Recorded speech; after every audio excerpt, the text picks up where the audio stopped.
How do you know your audience when choosing your church visuals? We'll talk about it today.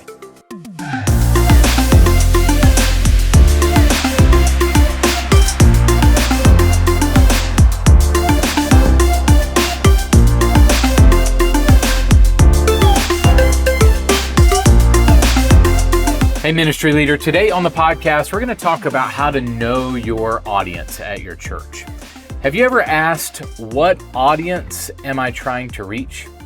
I have a background in Christian radio, and I worked for a major Christian radio network in the South back in the day.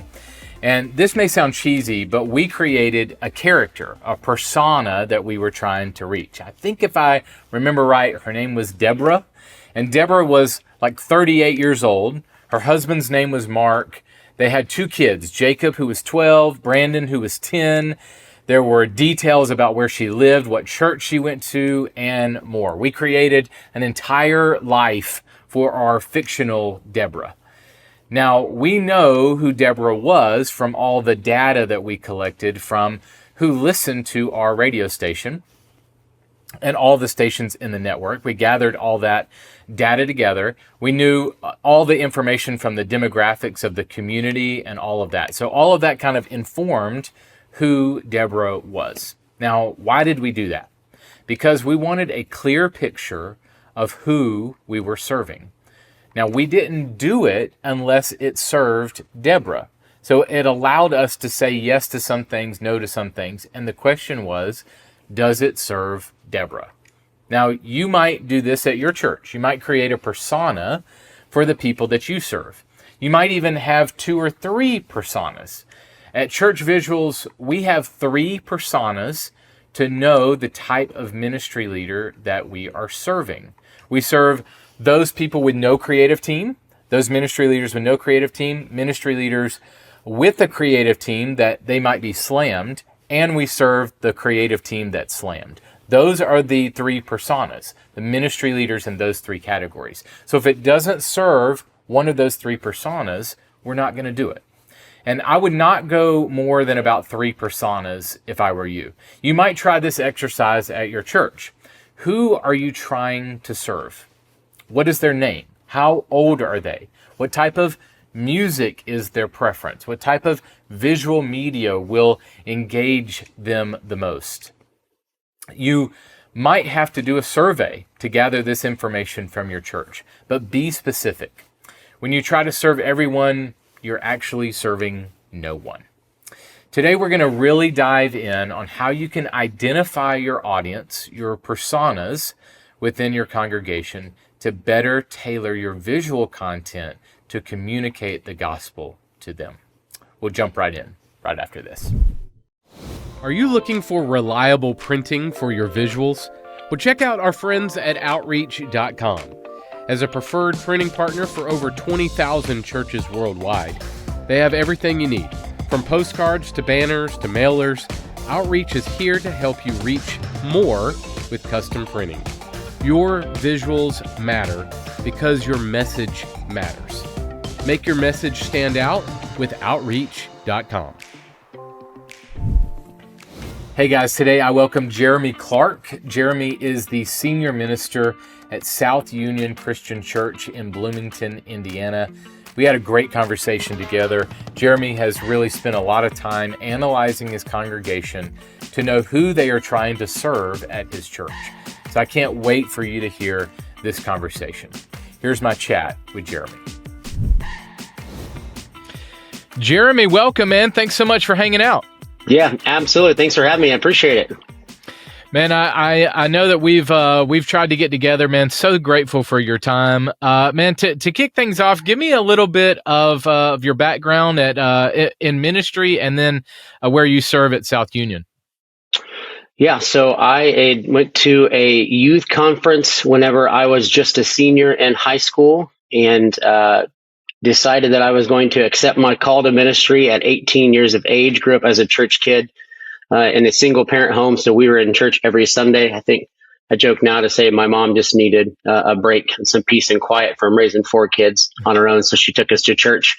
But So grew up in church, and then when I was 18, took the accepted a call for ministry, and so actually skipped a year of college, didn't go right out of high school, and served as an intern at a pretty large church in the southern part of Indiana. And so right out 18 years right out of high school, went into full time ministry, then went to undergrad, and then just jumped into full time ministry in the midst of after a couple of years of Bible college. So I've been in 6 or 7 different states. I've done ministry in a whole bunch of different areas. Worship ministry, high school ministry, college. I've served as a missionary on a Native American reservation for a couple of years. I've done church planting. So executive pastor, I mean, unfortunately or fortunately, however you want to look at it, if you name it, I've probably done it in the church setting before. So, but I'm currently at South Union Christian Church here in Bloomington, Indiana. And I've been here for just a couple of years. This starting my 3rd year. My first full year of being senior pastor was this past year. Was hired on as the executive pastor with plans of kind of replacing the guy who'd been there for 30 plus years over a 3 or 4 year time frame. And then about after 8 months of being there, he came into my office and said, I don't think I'm going to wait 3 or 4 years. I'm going to be done in about 5 months. So that expedited the timeline just a little bit in that process. So there's some good and bad that come along with, that quickly of a transition, especially after a guy's been there for 30 years and he's leaving on his own accord. And so, so service senior pastor there. And so it's been a very interesting transition, a really good one. He left on really good terms and was really, really good about making sure he propped me up as the next person who was going to be leading. So it was a really healthy transition in that way, just maybe a little faster than what everybody was hoping for. So. Yeah, I bet. Well, man, I wanted to have you on because I love the breadth of your experience in ministry. And tell me a little bit, kind of before we kind of dive into some meat content here, tell me a little bit about what a Sunday looks like at South Union. Maybe what your audience looks like, maybe the age and demographic. What do things look like there at South Union for you? Yeah, so Sunday morning at South Union is 2 services, 9 and 10:30, both contemporary, what we would call, contemporary services with full worship team, band and electric guitar, rhythm guitar, all that stuff. Pretty standard contemporary service by most people's views. Demographics in our church, we're a pretty family heavy congregation in our second service, and then pretty older generation heavy in our first service. And so, ironically enough, we're in a college town where Indiana University is at, and that's the gap of demographic that we don't have in our church because we're like 18 miles away from campus. And so when you hear we're a church in a college town, you're like, oh, you have college kids. Like, well, no, because college kids don't want to get in their car and drive 18 miles to go to church. So we're a complete opposite side of the city. And so, so we have a really, really good mix of younger families and some grandparents that are in there. And so pretty wide gamut other than that mix of 18 to 25-year-olds. They're there, but it's a pretty sparse crowd because there are so many churches closer to campus that draw those college age kids, which is great. It's perfectly positioned for them to be able to get to do that. So. So I wanted to talk about knowing your audience when it comes to choosing your church visuals. Yeah. So let's kind of dive into that. Why do you think it's crucial to have an understanding of your congregation, specifically when you are selecting? You mentioned more of a kind of a contemporary service. So maybe talk through how you choose your media content. What kind of media content reaches your audience? And what's your process in knowing your audience when it comes to the media elements that you guys incorporate? Yeah. So, Carl, what I'm thinking, are you hinting at that maybe people of different generations can get upset about the way things look at church? Is that been your experience? I am a little bit, but I mean, I would say that can be true and not true. Sure, you can have older folks that I mean, that they're going to be influenced by media, maybe not as crazy. Sure. But I mean, with social media, Facebook, I mean, older folks are still used to a standard of media. Yeah, And so, yeah, I mean, yes and no, I would say. sure. Yeah. Yeah, I think that that's been probably the biggest push pull that we talk about when we look at what gets put on our screens on a Sunday morning has been knowing the fact that like our end goal is we want to put things on screen for people that engage them in what we're trying to communicate and do on a Sunday morning.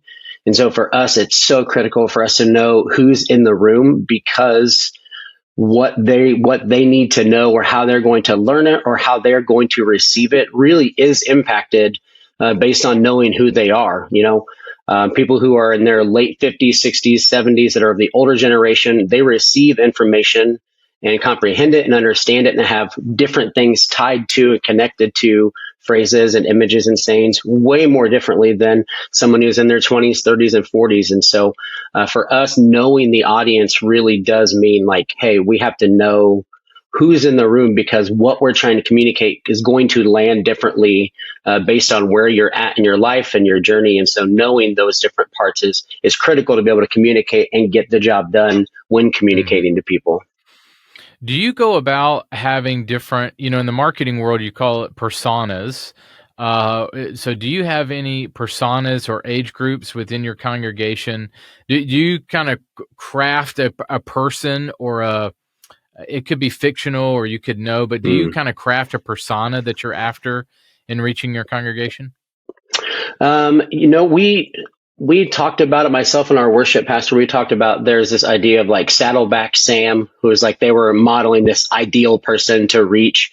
And we have not gone to that extent. But we do, like when I'm prepping or we're putting something on screen, we're thinking about like, how does this person affect, like, what does this thing do to affect the person who's in their 60s and their 70s? And how does this affect someone who's in their 30s and 40s just by even things of like, what do these color combinations, how does that make this person feel? Because what yellow, neon, green, and blue would be to the 20s and 30s would be maybe crazy outrageous for someone that would be more of a distraction than it would be engaging to someone who's in their later or a bit older, or maybe even more just conservative in nature than they even would be than even in age. And so we think about that more than we do maybe in age. But yeah, for sure, we think about the people in those dynamics because of how important it can be with engagement versus like distraction.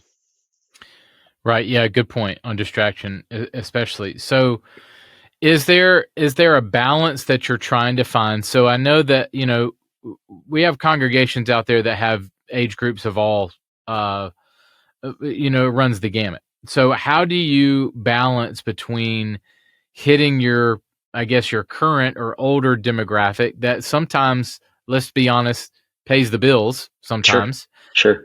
with trying to reach younger families, a younger audience, appeal to the younger as well? How do you balance that?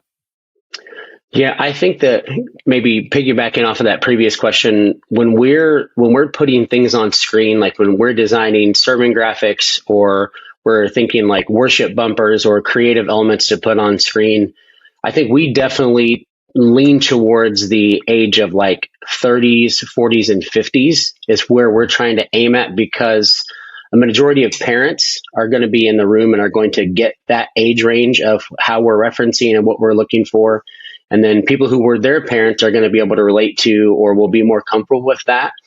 And so we balance it out by trying to maybe land in that area whenever we do things, knowing that sometimes we're gonna go really young or a different look. But someone once told me in ministry is like when you are considerate of the older people in like the way you plan things, when the time comes to make a shift in a few areas, they will be considerate of those shifts because you've thought about them prior to that. And I found to be completely true that they're not opposed to it. They just don't want to feel left out of this whole process. And so we try to, keep that on the forefront of our minds when we're doing stuff and planning things. Good. All right. Who from your team is the decision maker when it comes to what media content do you put on screen? Does that solely rest on you? What does your team of decision makers look like?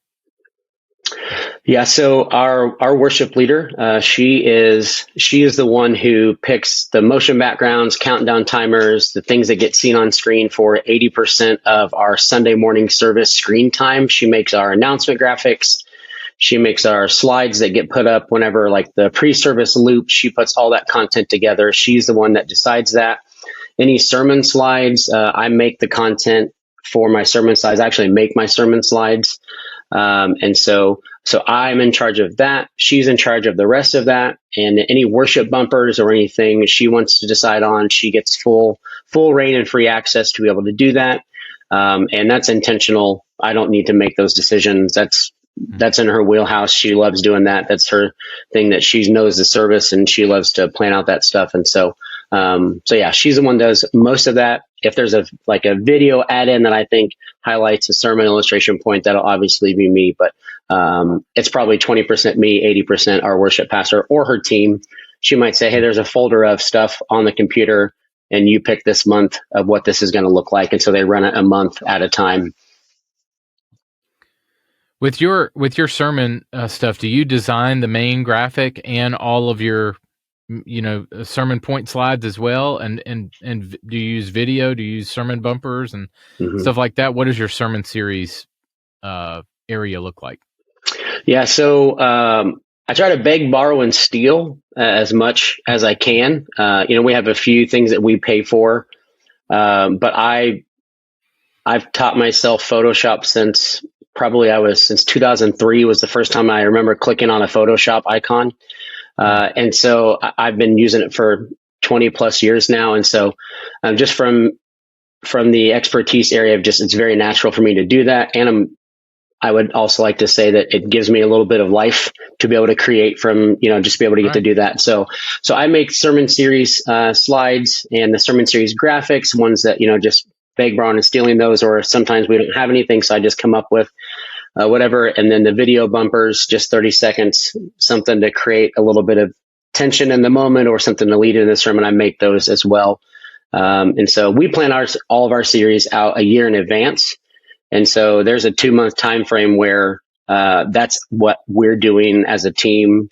Our worship pastor has kind of jumped in on the graphic making process, but we make everything in advance with a bunch of lead time to be able to facilitate that. So yeah, so we do most of it in-house while beg, borrowing, and stealing from other people who are way more skilled than we are in the process. So you mentioned you're a year out. Tell me any tricks or maybe planning strategies that you use to do that. Are you a year out and then of just kind of the titles, and then it's kind of a rush to get it actually to the week, or what is the actual? Yeah. How is it implemented? Yeah, so we do a year out. So we have the 3 or 4 series that we think every church that's healthy and growing needs to be talking about. There are things that were topical. And then we pick a couple of books in the Old Testament and a couple of books in the New Testament that we'll go through. Let's hit the big passages through that we'll talk about on Sunday mornings, and then any other seasonal felt needs that we need to just plug in there. And so we have the big main idea, and then we have the weeks. And then each week has the big main idea, and then the thing that we want people to take away from that week, and then the passages of scripture that go along with that. And then that's the year out. And then the sermon writing for the week is filling in that, we know the big idea, what we want to go away with. Here's the passage of scripture. And then we actually flesh out the details in that sermon writing week as well. So, and then the graphics are really easy because we know that this is the theme.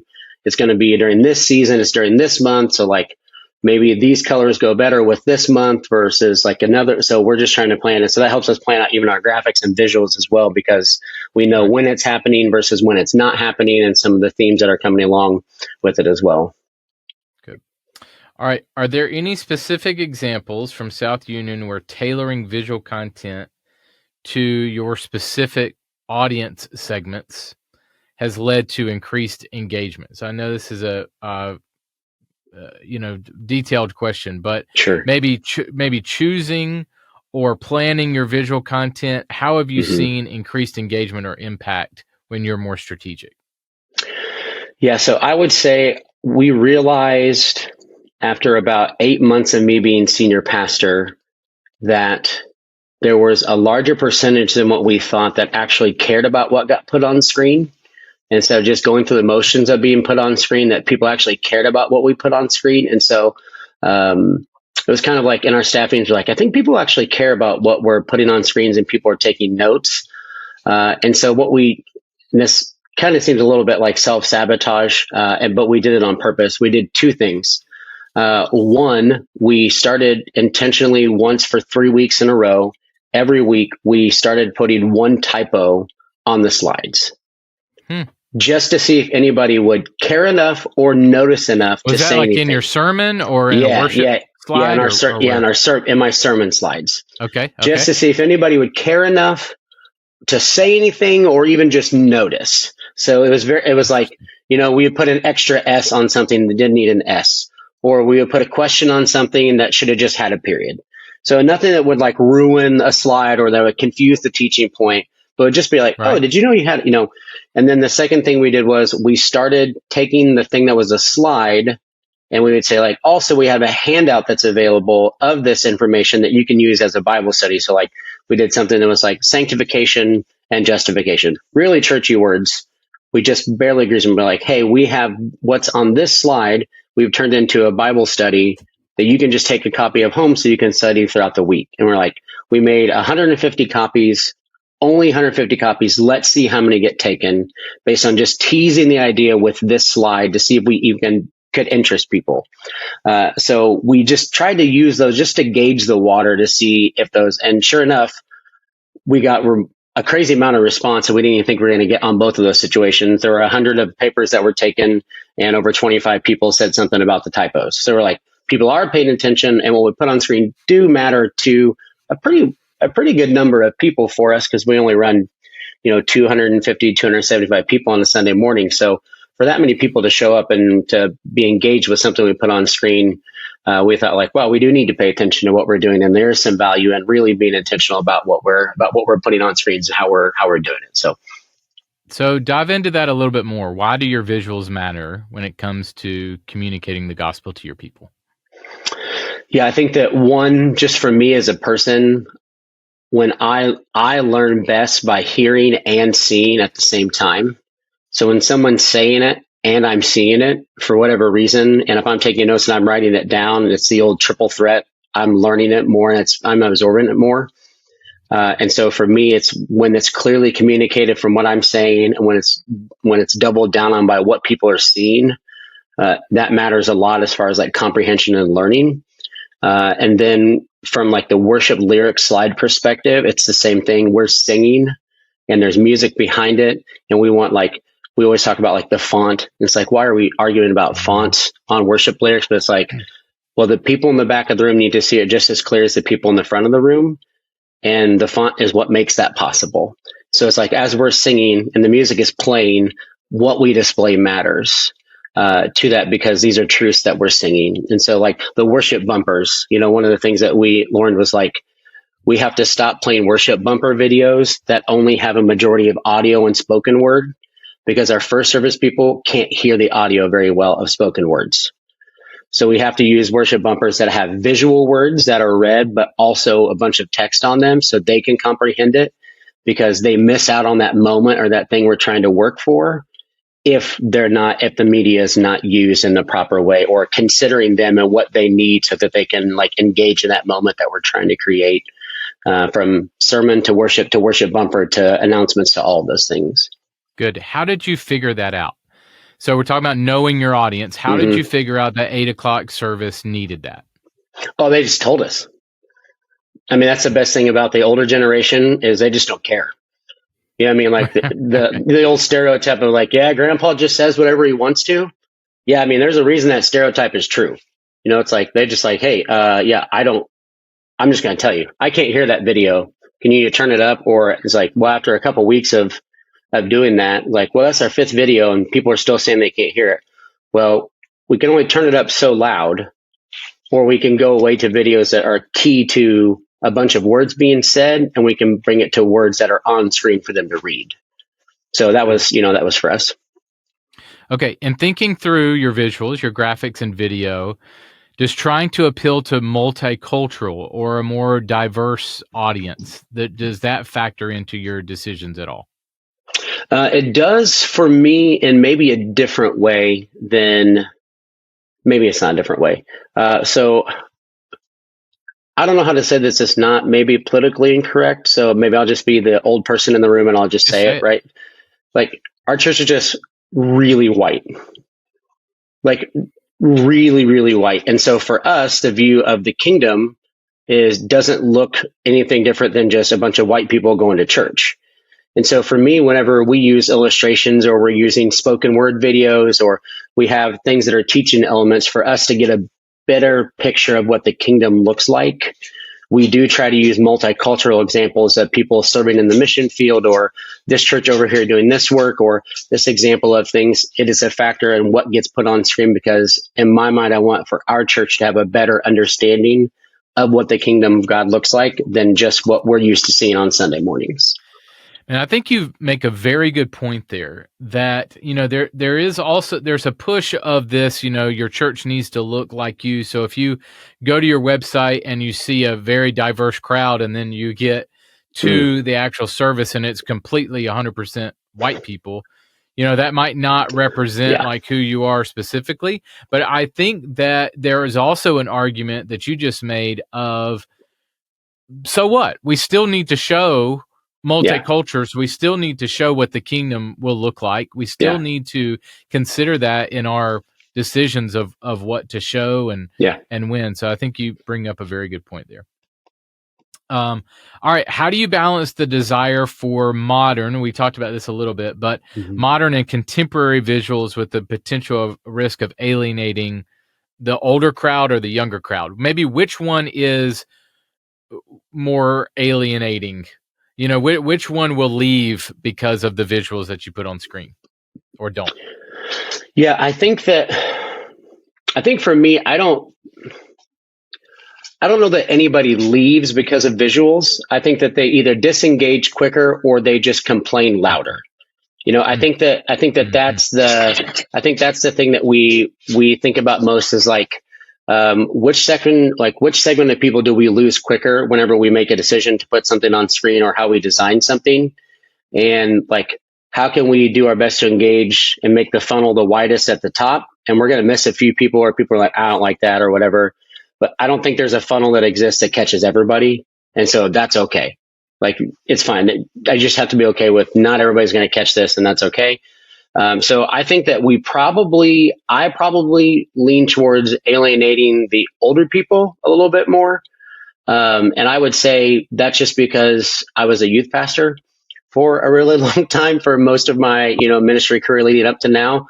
So I would say I probably tend to lean towards maybe a little bit what would be younger visuals. Yeah. And when you say the word edgy, I don't know that it's even edgy. I just think it's a little bit more, the word we use all the time to describe like what we put. So like our criteria for putting stuff on screen that was like, does that look sharp? Like when someone walks past it, I was like, man, that is sharp. Cause like the older generation, when they evaluate stuff, is like, my grandpa used to say, man, you look sharp in that outfit. Like he'd see us on Easter, be like, oh, you look sharp in that tie. You know what I mean? It's like, so even the older generation, like there's just something about, man, when it looks good, it looks sharp. Even the older generation is like, I don't know if I like that, but man, that looks sharp, Right. And so even for us, it's like, as long as we want to look good, and even if it might alienate them a little bit, it still brings them in because they're like, oh, but it's really, that looks cool. That's not my thing, but it looks cool. So I would say I probably alienate the older people a little bit, but in that I also try and factor that in, like in my sermon illustrations, I will probably by default illustrate things on the older side of illustrations if I know that we're doing things that are visually a little bit more appealing to the younger congregation. So like a story that I would use would be like, yeah, back in so-and-so, we got Rockefeller built this. And people are like, oh, so the older generation is like, how many, like the Christmas movie, A Christmas Story. How many of you remember watching that for the first, so stuff that while the visuals might not be bringing them in, the stories that I'm telling and the questions that I'm asking will help also maybe bring them into that funnel as well whenever we talk about stuff. So I think you're alluding to the fact that high quality really does matter. And I think you're a little bit of a rarity in that you're a pastor who knows how to use Photoshop. I think there are pastors out there who are using PowerPoint and trying Hmm. to create their own look when they're not a designer, Yeah.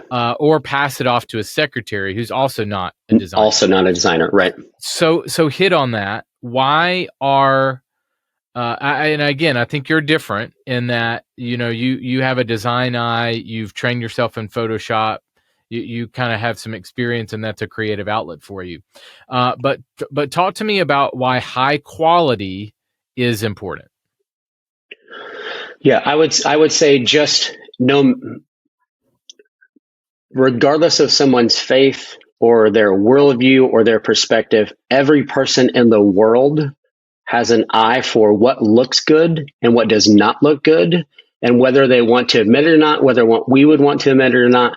People, when they associate poor quality of stuff, associate a negative view of or a lesser view of something to when something is done high quality, whether or not they agree with it. When they see something done high quality, they look at it and they go, someone has valued that enough that they spent time doing it well. And I can appreciate high quality and value, even though it might not be my thing, even though I might not be on board with it. Wow, someone took the time to do that, which shows value. And in our world as a church, right? Like if we get one shot at someone coming in and checking out what we do and they walk in there, like they care about what they're doing. They didn't Mm-hmm. just throw this thing together without even having to talk to us. Like they care about what's going on.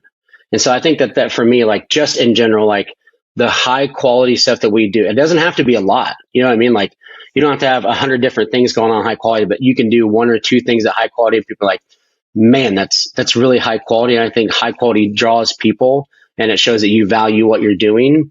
And as churches, well, we have, in my opinion, the most important thing that we're doing, which is connecting people to Jesus and helping people Yep. grow their faith. So, Well, I would argue now I'm totally biased because I own a visual media company, but I would argue that your visuals on screen, a lot, possibly, let's say 100% of eyeballs are looking at those screens on Sunday. yep. Your Sunday morning is the biggest event that you probably do each week.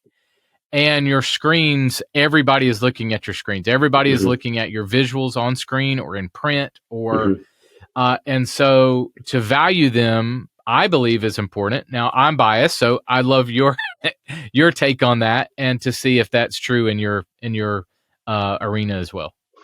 Yeah, I mean, absolutely. There's like go into Buffalo Wild Wings and look at their walls. Everything is meticulous. It's framed. All their posters are high quality. You go into Walmart, the place where it can be one of the sketchiest things in the world, depending on the hour that you're in there, and all of their artwork is high resolution. All their advertisements that they ship them, it's crisp, it's clean, it's sharp. It doesn't matter where you go. Everyone understands the value of what people see and can comprehend. They can understand when it is done well. It shows that people value what's going on, and especially like what you just said on screens, like those things speak on our behalf and in our place when no one else speaks to them. Like someone comes into a church, they read what the screens say, and no one could have talked to them, and they're getting content from our church. So yeah, it should matter what it looks like and how it says what it says and what we're trying to communicate and how it looks. And we talked about all the time. It's like, well, if we're going to put stuff on our social media, and for those of you that are listening to the podcast, like we just decided, like if we make our sermon graphics and our announcement images for Sunday mornings high quality, then we can take those and repost those to social media. We don't have to find another high quality alternative because we started making high quality. And now all it is just a repost from our computer or from a phone. And now we're sharing high quality images on our social media. So it's not a double battle. We just started there and now we don't have to go anywhere else because we're already there. And so that's helped us out from transitioning from what's in the room on Sunday to what gets shared on the screen that people are holding throughout the week and looking at on their computers as well. Okay, so let me land the plane with this Sure. and just kind of ask you again, just directly. Yeah. Why does knowing your audience matter when it comes to presenting your visuals? It matters because our job as a church is to make sure that we can get the communication, the information of the gospel to the people in a way that they can understand and they can process it. And every person that comes in is coming in from a different spot. And so our visuals matter because we have to make sure that we know where they are, how they receive that information, and what's best going to inspire them and encourage them to move on in whatever their next step is.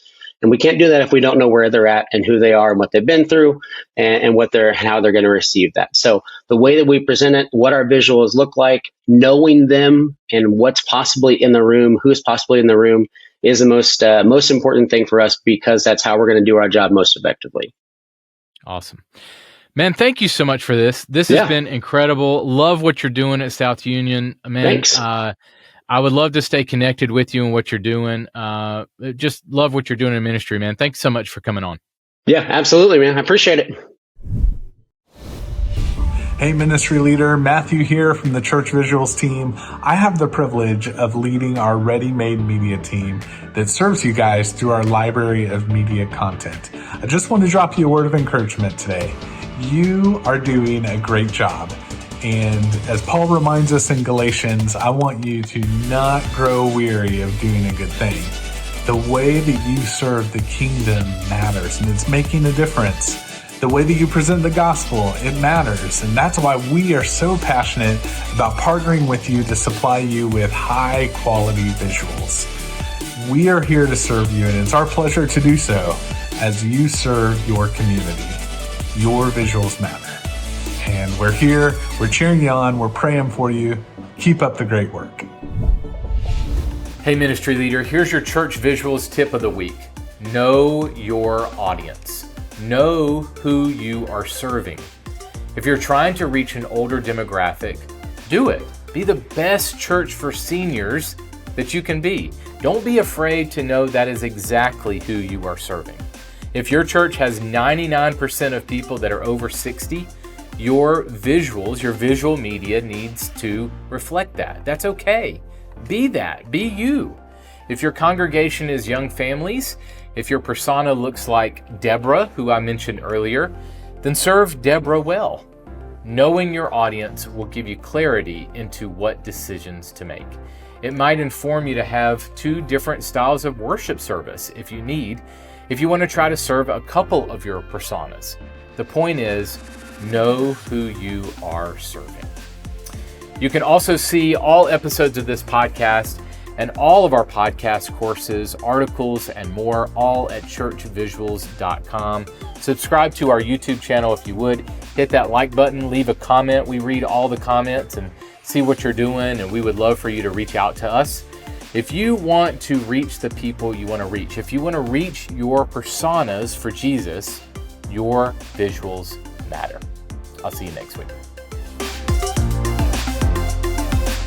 Your Visuals Matter has been a podcast presentation of Church Visuals. Executive produced by Carl Barnhill. Edited by AJ Schubert. Title and show graphics by Angie Lomas. For more resources to help you visually communicate the gospel, visit churchvisuals.com.